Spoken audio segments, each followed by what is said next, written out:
the purpose of a review really is to inform the reader about the experience or the product, to evaluate the quality, to recommend something or not recommend it, and then to entertain and engage the reader. Something it is not. We are not telling a story. We are not ranting. We are not giving a travel diary. We are not summarizing. It is controlled persuasion. A review is a type of persuasive writing. Okay? We are trying to show them our stance on this thing that we've experienced now. So a very huge part of what we're doing when it comes to a review is we need to have audience awareness. And pretty much for everything in writing, we need to have audience awareness. So we need to know who reads this, what do they care about, what level of formality suits them, what expectations do they already have. If you've got a review in a student magazine, it's naturally going to be conversational and witty. Okay? If you've got a broad, like a broader newspaper, it's going to be more controlled. It's going to be more sophisticated. If it's a blog, it's going to be personal, but it's going to be crafted. So what we're wanting to do, stronger candidates are always going to shape their tone very deliberately. Now, I always talk about conventions, and reviews have some non-negotiable conventions. Okay? So we need to have a clear overall judgment. So saying something like the cafe was interesting is not really a judgment. But saying something like, while charming, the cafe, or while the atmosphere was charming, the cafe disappoints where it matters most, the food. And then this evaluation needs to be sustained throughout. You can't just put it at the beginning or just put it at the end. Put it at the end. It needs to be throughout, okay? Second thing we need is a balanced evaluation. So we need to look at the positives and the negatives. We need to show our personal discernment.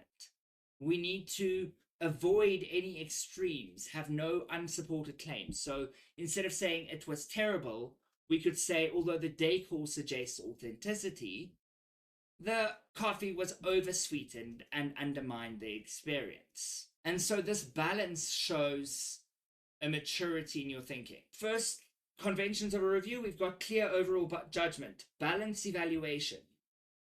Next up, we've got structured organization. So a review needs to be shaped. It can't just be like a random collection of things. So a review is going to have a structure like your introduction, your body, and your conclusion, obviously. But now, in your introduction, what you want to do is you want to hook your reader. You want to introduce the subject. You want to say kind of where you're going with your judgment. That needs to be clear from the introduction. Now, in your body paragraphs, we're going to be looking at, and we're going to organize these by their criterion. So we're going to look at atmosphere, service, quality, value, target audience. All of these things, and price might also be an aspect there. So each paragraph is going to include a description, an evaluation, and a detailed support. So it's always the same, okay? We are always describing, we're giving our point, we're evaluating it, and then we're supporting it with some detail, okay, or some proof. Now, in our conclusion, we need to be reinforcing that judgment. We need to offer recommendations. We need to widen our perspective, okay? Now, it sounds very ruly, but honestly, that's kind of because every type of text has conventions. And if we don't stick to these conventions, we're going to get stuck, okay? Fourth convention, we need to have descriptive but selective detail, okay?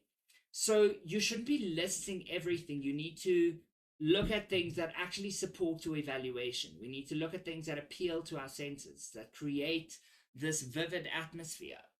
So instead of saying the walls were blue and there were tables, okay, great. Rather, we can rather say the ultramarine walls and mismatched wooden tables create the illusion of rustic authenticity.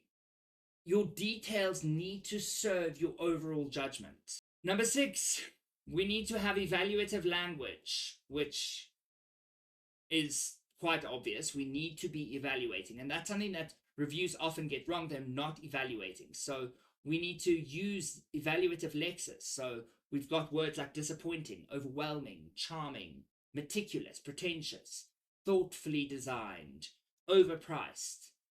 Okay, but we can't go for things like hidden gem, a must visit, absolutely amazing, because that is cliche. So go for things that actually push your point. Then we need to have a controlled personal voice. And this is something that's often mentioned in the examiner's response. We need to understand that our personal is not the same as informal chaos. Okay, so we do want first person. Okay, but instead of saying something like, I found the service attentive without being intrusive, should we rather say, I literally loved it so much? Definitely not. Okay, so let's see how we can take the first thing and make it a little bit more understandable. So I found the service attentive without being intrusive.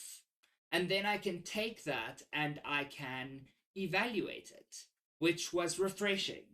I found the service refreshingly attentive without being intrusive, or meticulously attentive. We are taking a statement that sounds a little bit more formal and we're adding our personal touch to it. Okay. Lastly, it is going to have, because we are writing a persuasive piece, it is going to have persuasive techniques. So we're going to use things like rhetorical questions, irony, humor, like you did, hyperbole, contrast. We could, bit of a humorous statement that I've got here. If you enjoy paying premium prices for lukewarm coffee, this may be your haven. Now, in terms of language choices we might see in a review, we have adjectives and adverbs, and we want to consciously use them. So when we use our adjective and adverbs, we're going to be precise about them, not vague. Use precise language, figurative language, sentence variety, parenthetical comments, which you did do, em dashes for tone, direct address, but be careful there. So you could say something like, for students seeking a quiet refuge, this cafe might provide exactly that, provided they can tolerate the erratic service.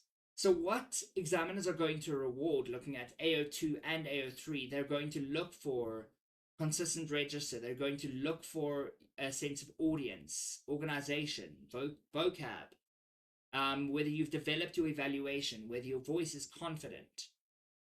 This task is going to penalize things like narrative storytelling, overly informal slang, if you don't have enough judgment, so lack of judgment, summary without evaluation, any repetitions, weak paragraph control. How do we do this? Okay, when we get to an exam and they say you need to do it, you take 5 minutes. Okay, you're going to write one sentence that summarizes your overall judgment. Okay, you're going to list 3 or 4 things you're going to evaluate. So 3 or 4 criteria that you will evaluate. You're going to decide whether your tone is going to be sophisticated or sarcastic or humorous. And then you're going to think of one strong opening line. This is all the planning you really need. Then you're going to start writing. So, for instance, you might have had your opening sentence, then had spoken about atmosphere, then service, then quality, then value. And this stops you from doing the narrative thing and saying how the experience was from a narrative perspective. And then you're going to, in your conclusion, actually have some kind of evaluation, obviously. So a high-level thing is going to have a structured argument, whereas an average is going to give lots of opinions. You're going to have a controlled tone. You're going to have subtle persuasion, rather than very obvious evaluation. You're going to have a sophisticated rather than a basic lexis. You're going to paragraph purposefully. You're going to have an awareness of the audience's expectations. Okay? And you're not just going to list all the features. Okay? Now, before you submit, then, I know you're in an exam, so you don't have much time. You need to ask yourself, is my judgment clear? If you had made your judgment clear, you would have been able to lift your marks by 2 marks. Have I evaluated or just described? Is my tone consistent? Looking at my paragraphs, does each paragraph support my overall view? And would the intended audience that I have find this credible? And if you haven't done that, just rewrite it. Okay.